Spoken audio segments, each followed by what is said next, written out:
I think ordinarily how you would arrive and conduct the precept ceremony like this, we would come in, we would maintain mostly silence. We would take the ceremony and sit together a while and then carry on with the day. But since it's brand new for our community to do this together, I'm going to talk a little bit about it so you have some idea of what we're doing, which just makes sense to me. The taking of precepts is done traditionally for lay Buddhists. So lay Buddhist means someone who isn't a monk or a nun or a monastic. They have a whole set, a few hundred vows that they take and live by. And a lay Buddhist follows 5. Yeah, I think I said in the write-up, on the event page, that also I want to present the precepts as something that you don't need to be Buddhist to undertake, because they have value in their practice. And I think that we could understand the function of them is to create retreat-like conditions where we're setting up, we're considering how am I going to spend my day, where will my mind be today, and then through observing how we do with respect to what we say we're going to do, we we take responsibility for what's happening in the mind, and we move in the direction of non-harm. Yeah, which is kind of the goal. And I don't think you have to be of any particular faith for this to be meaningful. The reduction of harm in our mental continuum, the reduction of harm in our relationships, our families, our communities, is not something that you have to take a leap of faith to see its importance, or to participate in. Make sense?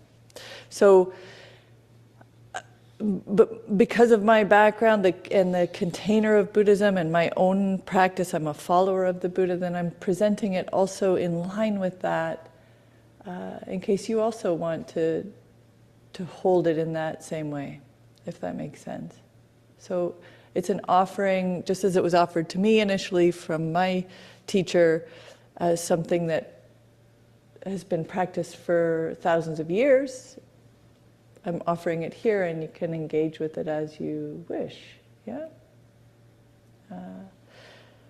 So many of you, few of you, half of you have come on the silent retreat with us. Over at Jericho House, we do a few times a year. We do silent retreat where it's Vipassana retreat, insight meditation. We're doing periods of seated and walking, all in silence. The whole of the experience, whether it's a 2-day, 3-day, 7-day retreat, is done as a practice. So even when we're resting, when we're eating, when we're sleeping at night, it's all within the practice container. I like this word to describe how retreat holds us and how precepts hold us. So how the vows we'll take today, or the vows isn't quite the right word, the commitments that we'll undertake today are holding us with that structure, like I was describing a few minutes ago, which is we set an intention for the day. I'm going to conduct myself in this way,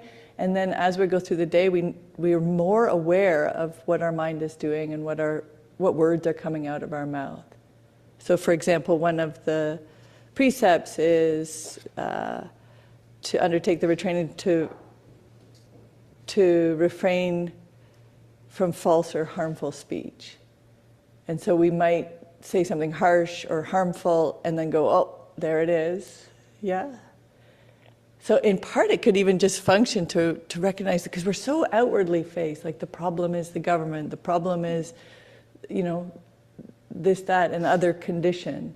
I just don't have the conditions right to behave properly, or to feel the contentment or happiness that I long for, the ease that I long for. But when we're undertaking retreat or precepts practice, then we're noticing, actually, I'm causing a lot of my own suffering, just with lack of mindfulness and kind of sloppy behavior, or, we're looking at our own anger come up, our own greed come up. And these are kind of two buckets you could think of, where the mind is either, greed refers to all the wanting things, you know. I need this to happen, and we're off in the future, and we're like, when I can get this, then I'll be happy. And on the other side, the hatred refers to all the things we're averse to. I don't want this to happen. I don't want to have to wait for that. You know, so this push-pull that the mind is involved in. So something like if we do undertake, I'll explain the difference between the 5 and the 8 precepts. If we undertake the 8 precepts, it includes the precept to not eat after midday today, which you can choose to observe as you like. You know, so midday could be 12, or you could make your midday 4 o'clock. Like this is your practice. So you're just looking at setting the boundary. I'm not going to eat after this time. It could be, for this first round, I'm not going to eat those snacks I normally eat after dinner. That could be the way that you hold the precepts today. But what is of interest is not performing it in some way, like I did it, haha, you know, like I won precepts. It's watching how the mind moves. Oh yeah, the snacks would be nice right now, or you can see your mind wanting them, and that's that movement. It doesn't, on the face of it, it's not, you wouldn't say, oh, that's greed, but it's in that bucket, right? It's in that mind of wanting something, desiring something that maybe we don't even need. You know, we're nourished, we've had a couple of meals already, but we see the mind wanting it. And then we can investigate what's going on. You know, is it boredom? Is it anxiety? Is it, you know, what is the urge to eat about? And it's not, you might, you know, spend time thinking on a kind of psychological level, what are the workings of my mind? But from the point of view of Vipassana practice or meditation practice, we're interested in dropping out of the story and into what does it feel like in my body. When I'm not content, when I want to go to the snack cupboard and get, you know, my little treat, how does that feel in the body to not have everything I need just here and now? Like to have that discontent, to have that kind of longing. You know, so a snack cupboard's a very small example, but this is the mechanism that's happening all the time and to various degrees. So it's the same mechanism that you know, like maybe we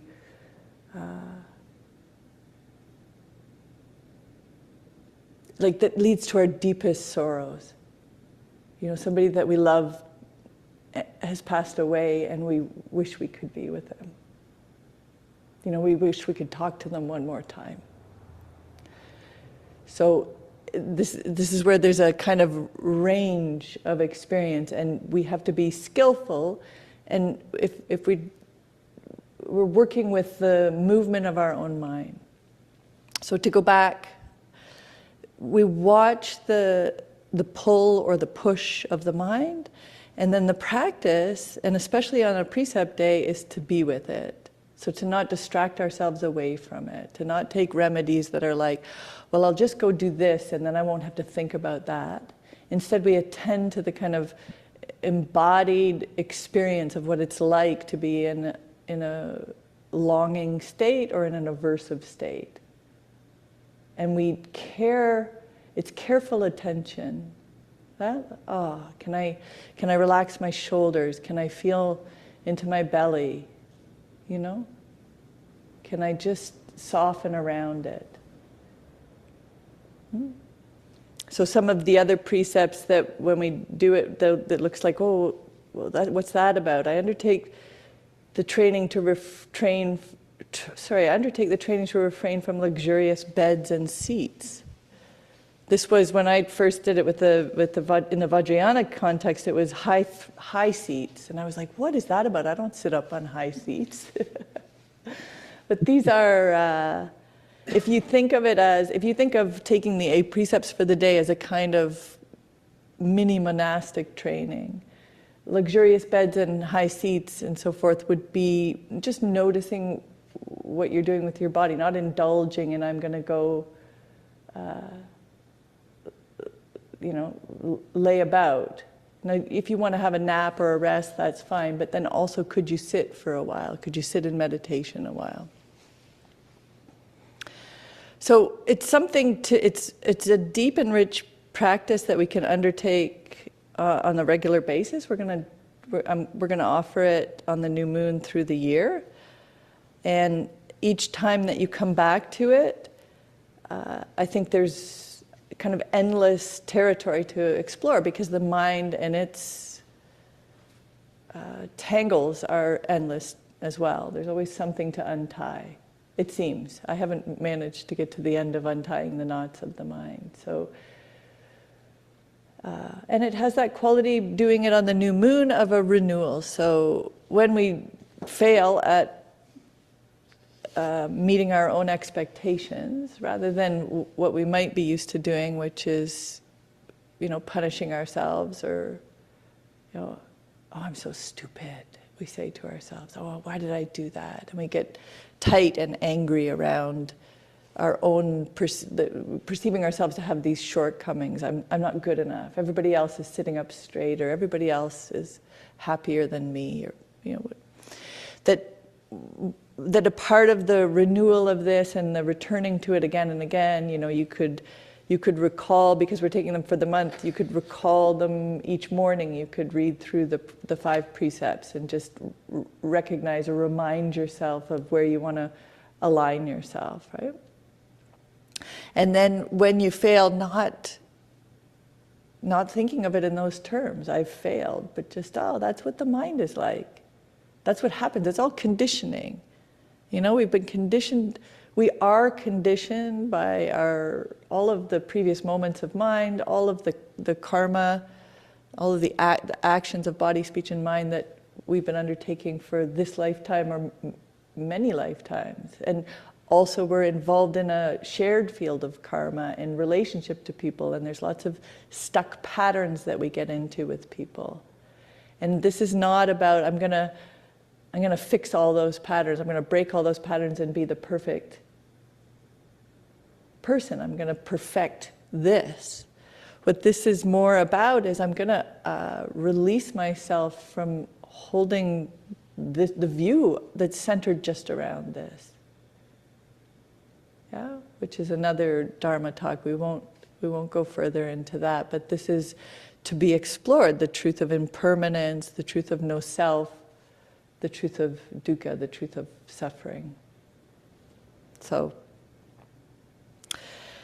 I thought what we'll do is I'll just read through the front, and that will remind me of anything else that might be of use for you to know, and then we'll take the precepts by reading through on the back of the card. And I think everyone at home received this in the email, but you can also just listen.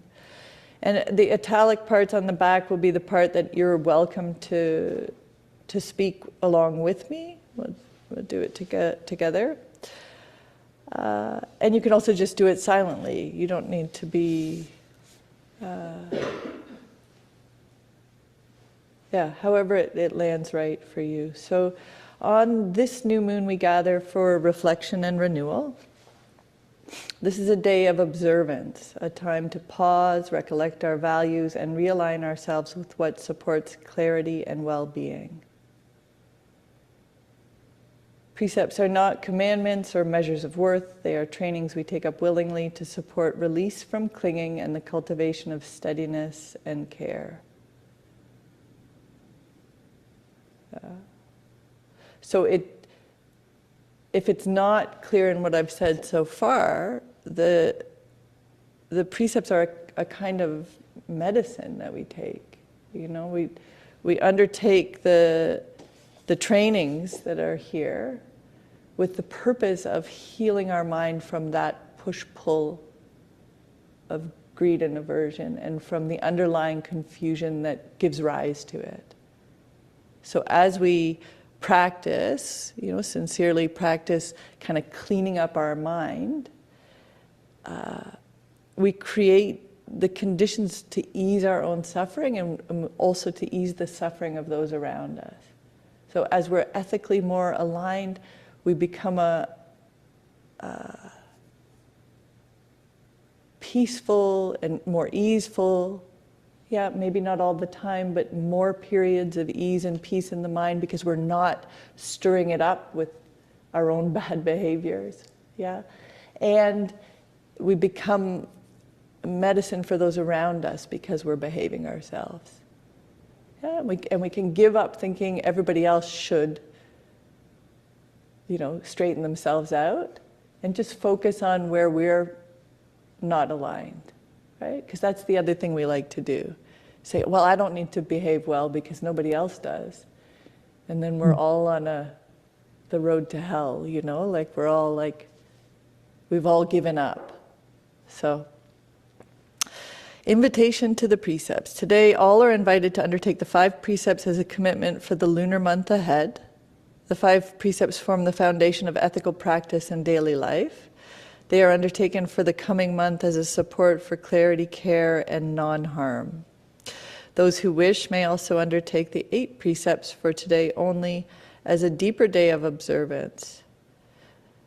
And for today only, as I understand it, when you do the 8 precepts, you can think of it from like a 24-hour period. So you go to bed tonight having taken the commitments, and in the morning, if you want to renew them, you would, either as the 5 or the 8. So the 8 precepts are traditionally taken by lay people on observance days as a temporary practice of simplicity and restraint. This choice is entirely voluntary and personal. Either form, meaning the 5 or the 8, is complete as a practice. How and why the precepts are taken. The precepts are taken as training commitments, guidelines we return to again and again. They are not promises of perfection, but expressions of intention. Against this backdrop of intention, the precepts create a container, much like a retreat, that supports increased mindfulness, reflection, and awareness. Each precept will be spoken aloud. After each one, you are invited to respond silently or aloud with, "I undertake this training." So before we proceed, any thoughts, comments, questions?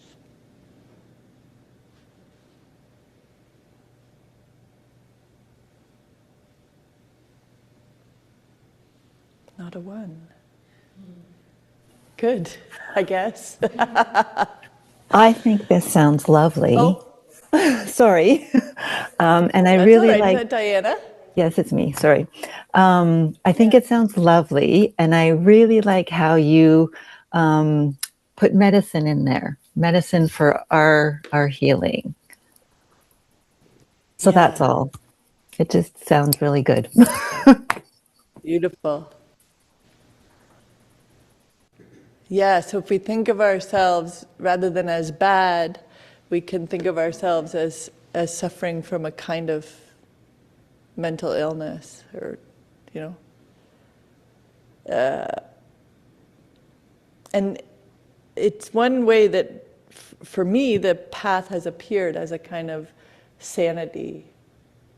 So if I think of myself before I started on this path a few decades ago, I was really struggling, and it's like a roller coaster of kind of crazy. And after practicing for a period of time, it's just like that eases up a little. It becomes a little more like this rather than like this. So the wheels don't come off, is one way I like to say it. So just a general mental clarity and sanity. So yeah, medicine is a appropriate word, I think. Other comments or questions, concerns? I like that you've given us all permission to make it very personal. So Yeah. we can take the precepts as they apply to our own situation. Yeah, wonderful. And it's the kind of thing where, because there's quite a lot to it, if we're guarding our speech or noticing our speech and we're noticing harm, there's all kinds of areas where we could be focused. So it's just gonna, because of our own tendency, it's gonna appear a certain way. And that's the other thing about it, is it's a personal path. Like, you're cleaning up your mind, and your mind is dirty in a particular way, right? And so, we have to work with what appears. Yeah, and we do it, like Andrea is saying, we do it in a way that is not harsh. Like, this is not about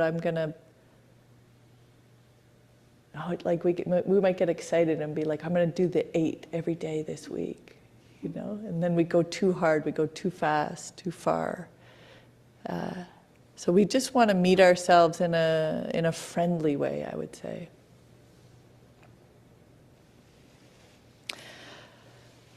Other comments or? Yeah, well, let's sit a few minutes and then we'll start. So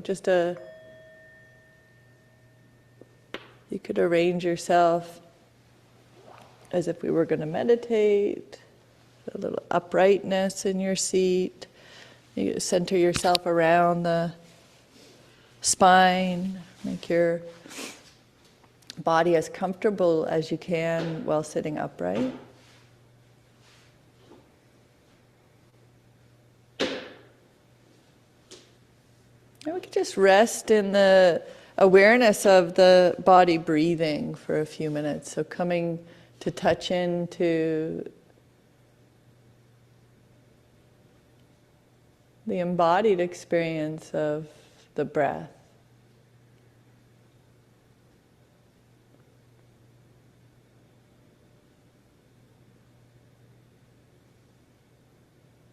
If there's the urge, you could take some deeper breaths just to settle yourself. You could take some extended exhalations to encourage relaxation.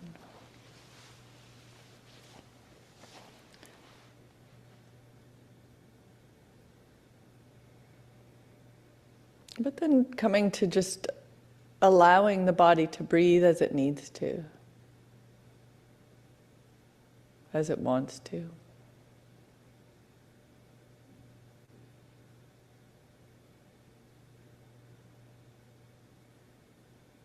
And become aware of the gentle rise and fall of the body breathing, either as a physical expression, a lift of the ribs and the movement of the diaphragm,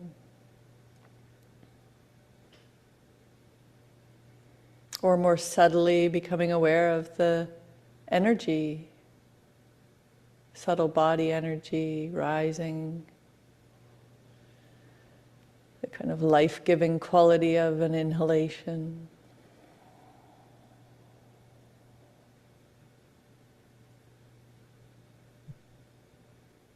And the release and rest of an exhalation.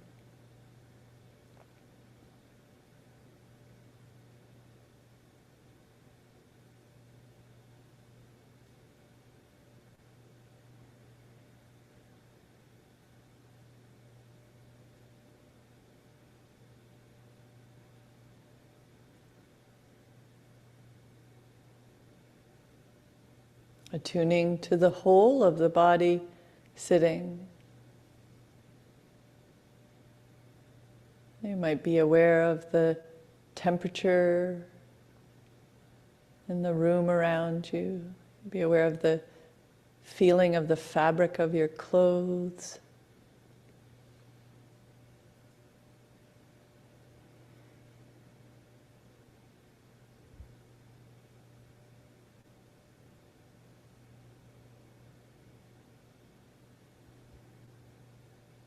The pressure, the points of contact between the body and the ground. Are we open to the whole of the body and the space around the body?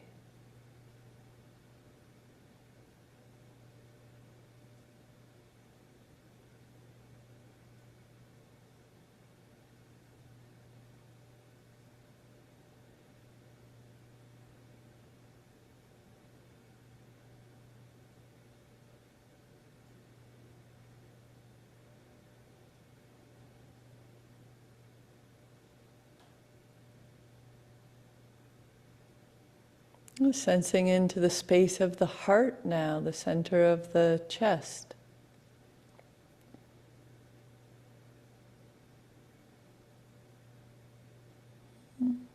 Exploring. Is there tightness, a contraction? Is there ease?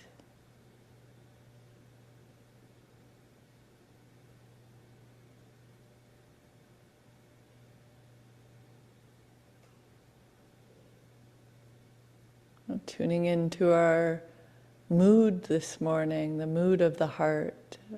Are we feeling spacious, relaxed, or are we nervous, anxious? Is there sorrow? Is there joy?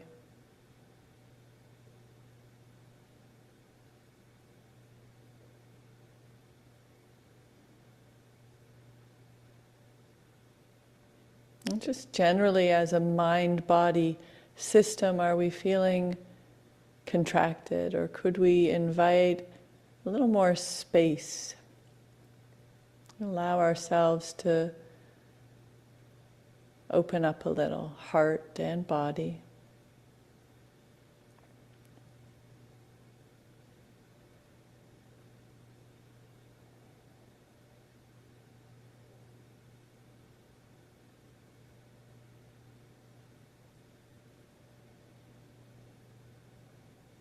Maybe taking the attention along the back body, from the tail up, sensing and feeling into the back. Up the back of the neck, back of the head.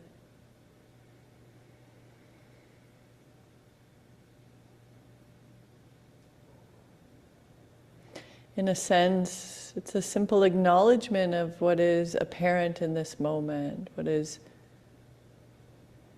known, sensed, felt.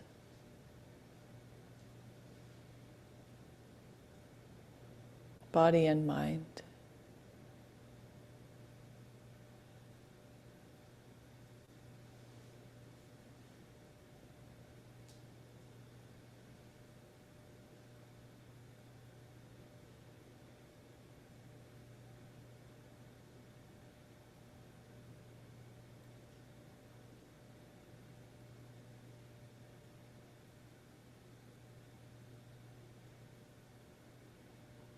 Returning again and again to the embodied experience, present moment.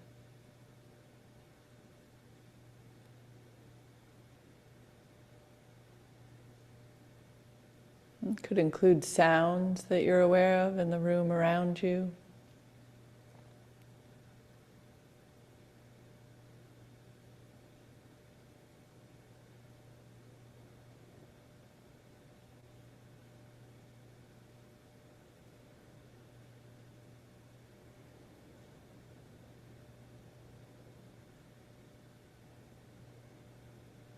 And this mindfulness of body, breathing, the first foundation of mindfulness.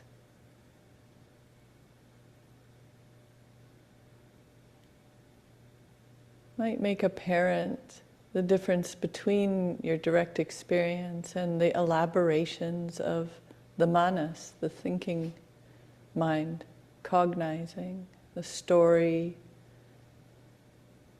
It kind of endlessly continues, the narration.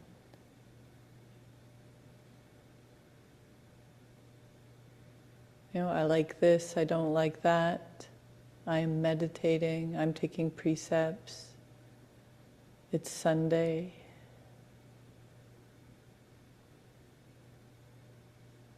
Yeah. It's not that the thinking mind is bad and the chitta or heart is good, it's that we want them to work in relationship with each other. And manas, or thinking, has a tendency to dominate and get ahead and pull us out of the present moment.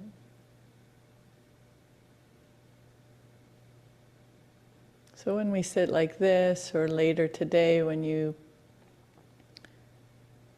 rest again or maybe meditate again. Just a knowing of the body sitting and breathing. Directing your attention into presence.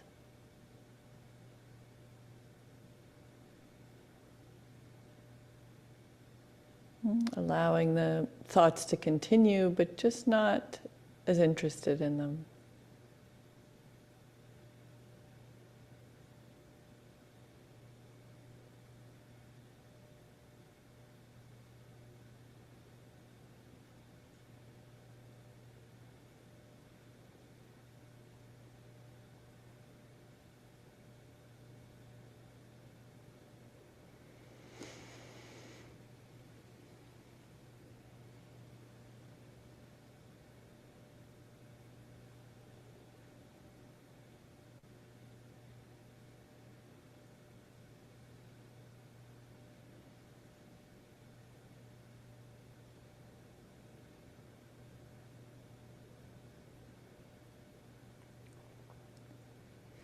And turning to your experience with goodwill, with metta.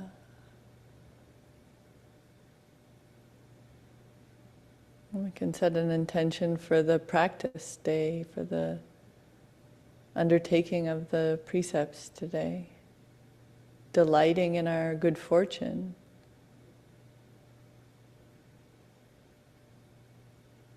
We have the wisdom to look inside, the wisdom to see how deeply meaningful a practice of mindfulness is. Learning contentment, learning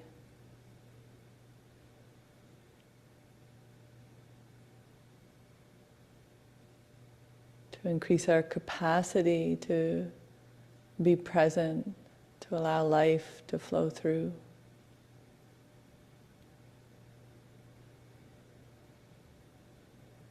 You might consider your future self, that you're doing this practice for the benefit of your future self. How loving, how wonderful.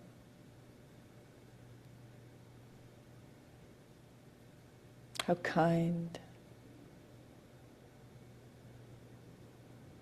And that you're doing this practice for the benefit of others, those who you come in contact with. It's an offering for them.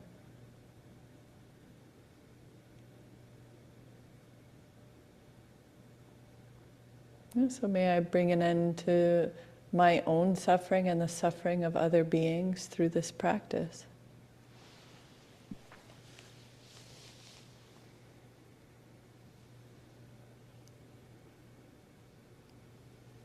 Good, and then turning to the sadhana itself, the recollection of refuge, and this for you, you're welcome to recite it along with me, and you can also take refuge, and if you have another container of faith, you can go for refuge to Jesus or to Muhammad, whatever your belief system, if you have one, that's totally wonderful. If you're inclined to, you can bring your hands to your heart. We take refuge in the Buddha, Dharma, and Sangha. We take refuge in the end of suffering, in the path of practice that leads to the end of suffering, and in the community, past, present, and future, who walk this path together. Good, and then we'll take the precepts. So I will do the call, and you could do the response. You're also welcome to do it silently. So for the coming lunar month, I undertake the training to refrain from harming living beings. I undertake the training to refrain from taking what is not freely given. I undertake the training to refrain from sexual misconduct. I undertake the training to refrain from false or harmful speech. I undertake the training to refrain from intoxicants that cloud the mind and lead to carelessness. Beautiful. So sitting for a moment here with this in mind.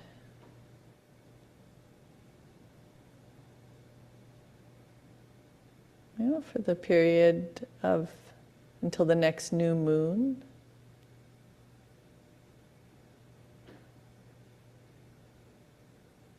I will observe these precepts.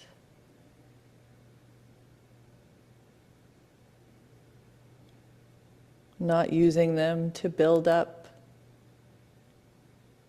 a sense of ego or spiritual self or superiority, but to dismantle and disentangle the confusion in my own mind, the confusion and misalignment in my own being. I'll undertake them lightly and with goodwill towards myself.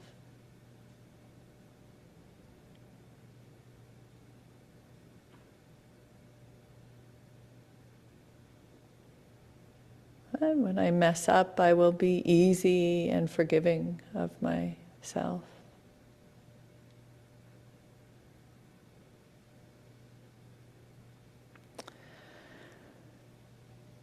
Good. And for those of you who would like to undertake the 8 precepts just for today, so this is the 24-hour practice. It's the 5 precepts plus 3 additional precepts that are at the end. So some of these will be repeated. And in the case of sexual energy, so for in the 5 precepts section where it says I'm going to refrain from sexual misconduct, that refers to harming ourselves and others with sexual energy.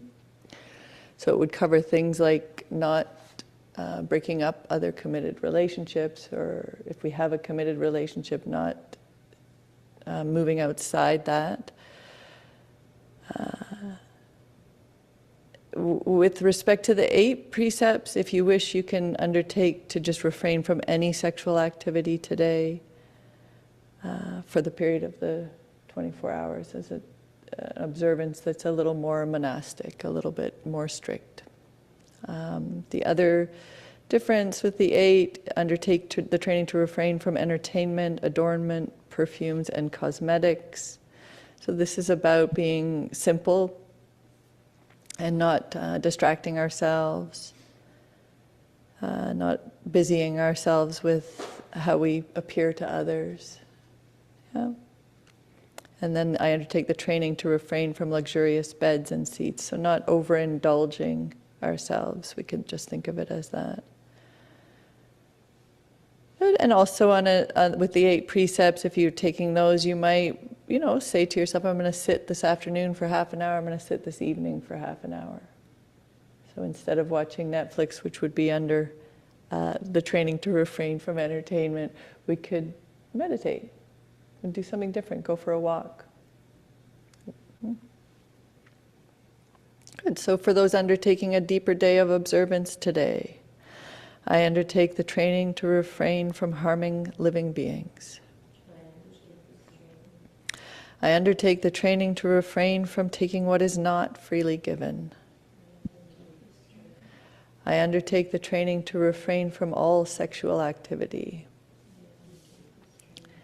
I undertake the training to refrain from false or harmful speech and to practice restraint in speech. I undertake the training to refrain from intoxicants that cause heedlessness. I undertake the training to refrain from eating after midday.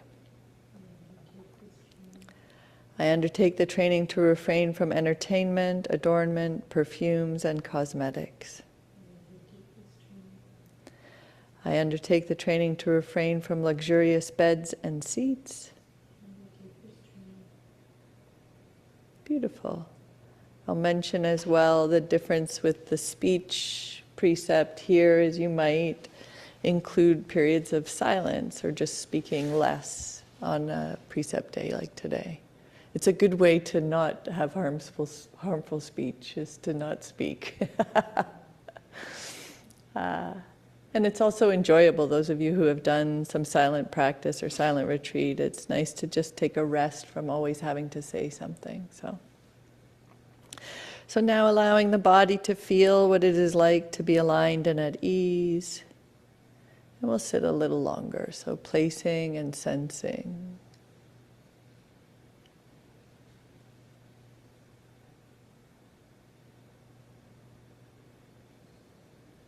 So you could think that externally, what it's like when you've cleaned your house and everything is just so, there's no dust, all the surfaces have been wiped down and all the clutter has been cleared.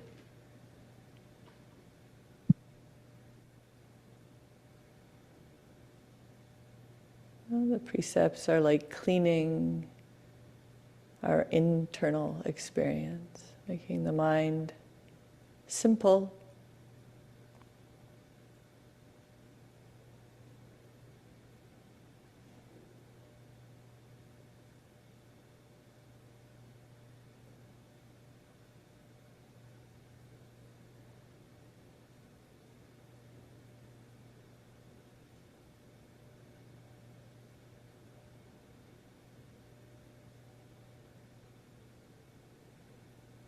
And in the context of sitting, well, the simplicity is just the being with, attending to body breathing.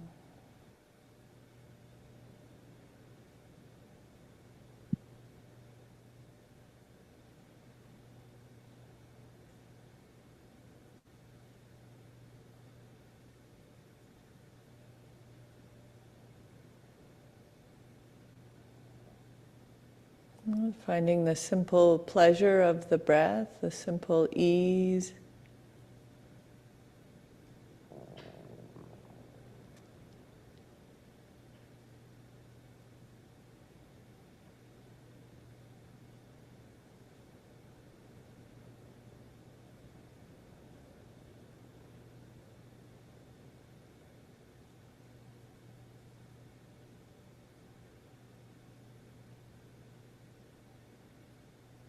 Connecting with the contentment of this simplicity.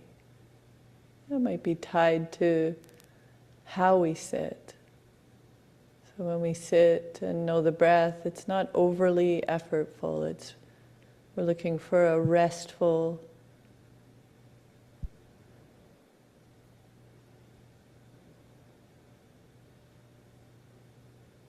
tone. The kind of sitting that you could do all day long. You could just rest, receive the breath, receive sound, receive sensation.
So placing and sensing careful attention. Yeah, so we're slowing down and paying attention to the impulses urges.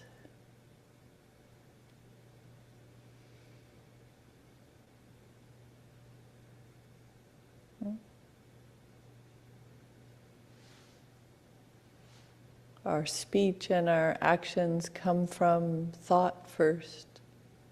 So investigating the nature and tendency of the thinking, where it might be leading before speaking and acting.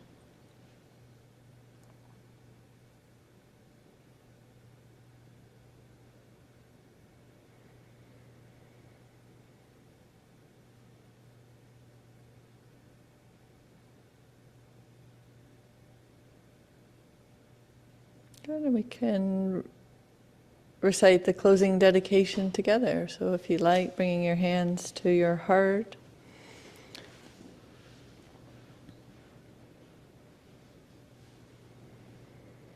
May this commitment support clarity, restraint, and kindness in our lives. May there be an end to greed, hatred, and confusion. May all beings from this practice extend outward freely and without measure.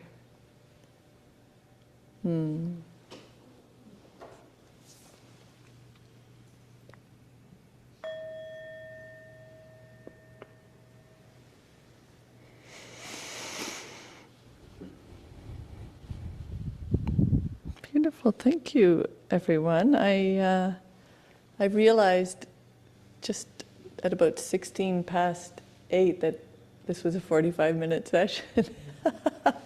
So I wrapped it up. But yeah, I hope that sat all right with you, and I'm really curious how it will be for you today, what you might see in your own mind, how it might play out for you. And I mean, it's another place where we can see the benefit of having community, having Sangha, having others who are practicing. Because who would you talk to this or talk about this with, right? If they're not practicing, it'd be like, well, I did this thing, and it's quite complex, but also simple. And so to go through it together too, when we meet for the next lunar cycle, we can say, oh, this is what it was like for me, or if you come Wednesday nights, or if you have relationships amongst yourselves, friendships, that you can, it's really powerful to have a buddy, to have one person or a few people that you can talk to about these things. So, anybody want to share into the group again before we move on? I have a question. Yeah. So I practice these 5 things every day, and I sit an hour in the morning as soon as I get up and before I go to bed. And you know how it says don't eat after midnight? Right now, for the next 30 days, I'm not eating until noon, but then stopping at 6 o'clock. Okay. But what you were saying earlier about, you're nourished, you don't need to eat, but you want that, the snack or whatever. And so it's your mind, and you say, where is it coming from? And why do you think you need that? Or why are you thinking this? And I think, for me, I'm aware, and I'm like, hey, I want that. But I'm like, I'm not having it, so I'm disciplined. But then it's like, where is that coming from? And I know for me, sometimes it's boredom. But then also, is it just practice? And then eventually, you won't even think about having that snack because you're done at 6 o'clock. You don't need to eat anymore. Or even at a sitting, some people will go and they'll have all this food instead of just having what you need. Yeah. You know what I mean? Yes. I think I do. I mean, I can speak to it. I'm sorry, I should have passed the microphone because the people online may not have heard you. But Carla was saying she already has a practice around, she's undertaken for 30 days to eat just between 12 and 6. And so she's asking about working with that. Afterwards. Or yeah. like I said, even portion sizing. I know I'm good at portions, but yeah. I see, when I go places, people overeating, it's like, you don't need that, right? But I mean, that's just me in my mind and noticing others, but also noticing for myself, right? And then, like you said, where does that thought come from? Yeah, Sorry, it's okay. It's okay. It's actually an important, it's an important point. It's an observing, it's a mindfulness around what's happening, and there's kind of a warning, I think, that could be put in place here, which is it's not about the strictness. So we can err on the side of being too disciplined or too strict, too ascetic. So this is like Buddha's middle way, where he did all of that asceticism, like I'm going to find freedom from kind of punishing the body or restricting the body, so we don't want to go on that side either. And I think also in Western contexts, with the 8 precepts, I was reading about kind of carefulness with respect to if there's eating disorders or people have disordered eating, or, because we can push too far. And so but that's the field of mindfulness that we're exploring.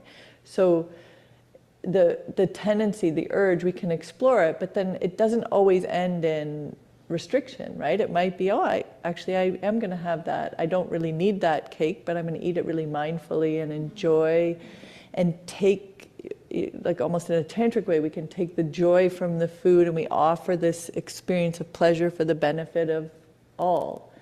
And so it's a razor's edge in the sense of knowing our own intention, knowing what we're doing, which ultimately is kind of a dismantling of wrong view about how things exist. Yeah? So, we have to watch that we don't turn it into like a self-improvement program where we can, be the best monastic or something. Yeah? And also I practice like still. I'll hand you this just so the people online aren't left out.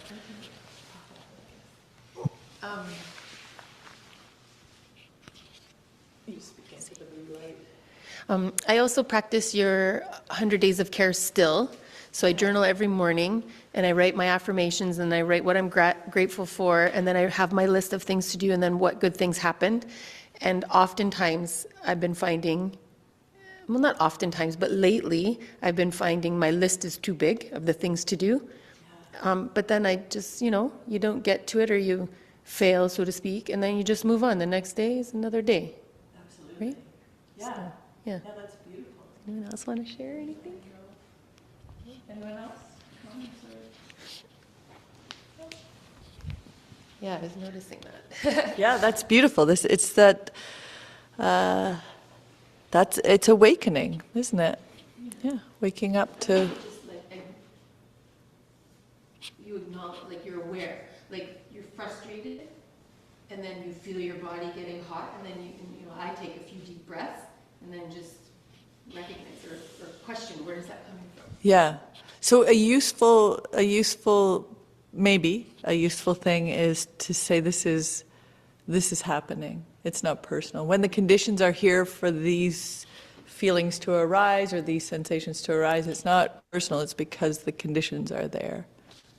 So we turn it back to an understanding of interdependence and karma, rather than it's something that we personally are willing or that's happening for us personally. Like anger is arising. And anger is not bad. Anger just arises when there's conditions for anger, right? And then acknowledging it, and then how you react to it. Yeah, acknowledging how you react to it and creating conditions that don't lead to anger. Yeah, so mindfully undertaking body, speech, and mind with the intention of it's leading to peace, not to confusion and anger and greed. Yeah. But I find that very helpful, is it's not personal, it's not me, it's not mine, it's not I.